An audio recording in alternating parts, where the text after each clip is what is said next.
సాధారణంగా ఆడవారిలో మగవారిలాగా జుట్టు పెరిగితే అంటే ఉండకూడని భాగాలలో కనుక జుట్టు పెరిగినట్లయితే దానిని హిర్సుటిజం అంటారు. ఈ హిర్సుటిజం అనేది స్త్రీలలో అధిక జుట్టు పెరుగుదలకి దోహదం చేస్తుంది.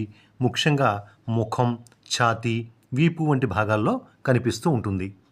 మరి ఇలా కొంతమందిలో పై పెదవి మీద, అలాగే గెడ్డం దగ్గర, అలాగే బుగ్గల మీద రోమాలు కనుక కాస్త ఒత్తుగా వచ్చినట్లయితే ఎంతో తీవ్ర అసౌకర్యానికి లోనవుతూ ఉంటారు.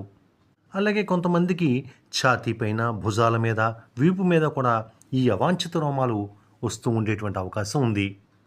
5-10% మందిలో ఈ సమస్య ఉన్నట్లుగా కొన్ని అధ్యయనాలు తెలియజేస్తున్నాయి.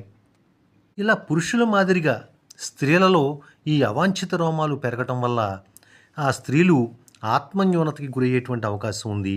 ఆత్మవిశ్వాసం సన్నగిల్లేటువంటి అవకాశం ఉంది. ఎంతో ఇబ్బందికి గురయ్యేటువంటి అవకాశం ఉంది. సాధారణంగా కొంతమందిలో శరీరం పైన, ముఖం పైన కనిపించినట్లుగా కొంతమందికి అవాంఛిత రోమాలు ఉండటం సహజంగానే అనుకోవచ్చు. అయితే ఇవి అసాధారణ రీతిలో ఒత్తుగా పెరిగినప్పుడే ఈ సమస్య మొదలవుతుంది.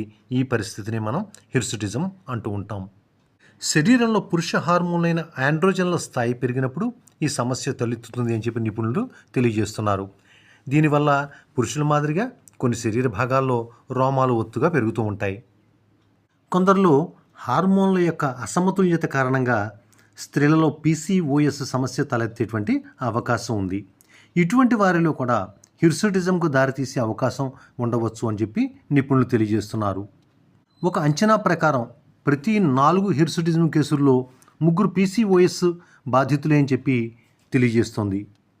అలాగే కొన్ని దీర్ఘకాలిక వ్యాధులకు వాడేటువంటి మందుల కారణంగా కూడా శరీరంలో ఉండేటువంటి కార్టిసాల్ హార్మోన్ల స్థాయిలు పెరిగేటువంటి అవకాశం ఉంది.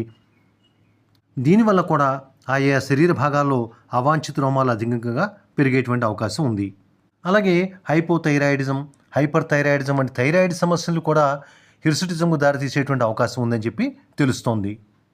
అలాగే అడ్రినల్ గ్రంథి లేకపోతే అండాశయాల్లో ఏర్పడేటువంటి కణితులు కూడా అరుదుగా హిర్సుటిజంకు కారణమయ్యేటువంటి అవకాశాలు ఉన్నాయని చెప్పి తెలుస్తోంది.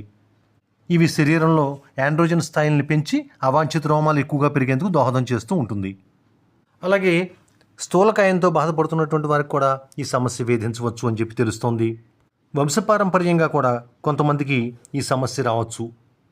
అయితే ఎవరైనా ఈ సమస్యతో కనుక అవాంఛిత రోమాల సమస్యతో కనుక బాధపడుతున్నట్లయితే వైద్యుల్ని కలిసి దీనికి కారణం ఏంటో తెలుసుకోవడం మంచిది. అంటే కొన్ని నిర్ధారణ పరీక్షలు చేయించుకోవడం తప్పనిసరి అని చెప్పి తెలుస్తోంది.